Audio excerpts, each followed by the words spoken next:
কিন্তু এমন একটা দিন আসবে যুবক, যেদিন আজরাইল সামনে দাঁড়ায়া যাবে। আজরাইল এমন এক বাধা, যেই বাধা পৃথিবীর কেউ অতিক্রম করতে পারে না। আজরাইল যেদিন দাঁড়াবে, সেদিন বাথরুম পরিষ্কার করা মানুষটা তোমার মাথার নিচ থেকে বালিশটাও নিয়ে যাবে। অর্থাৎ তুমি বেদামি হয়ে যাবা। এই যুবক, একবার চিন্তা করো, মাঝখানের সময়টা পেটের মধ্যে প্রসাব পায়খানার বোঝা নিয়ে দাঁড়াবো।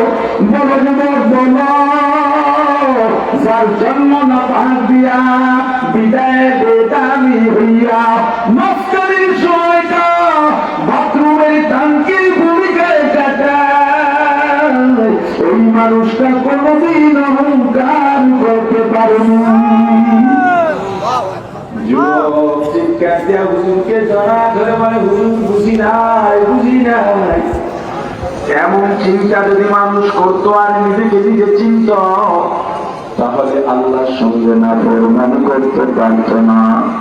ও ভাই, তুমি মুমিন দাবি করছো, কিন্তু জিকির তোমার ভালো লাগে না, বরং জিকির নিজেও করো না, অন্য কেউ করলে তার সমালোচনা করো।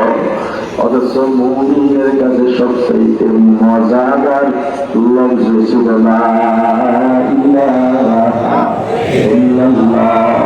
জিকিরের মাধ্যমে কলম যতটা পরিবর্তন হয়, অন্য কোন আমল এমন কার্যকারী নাই। সঙ্গে সঙ্গে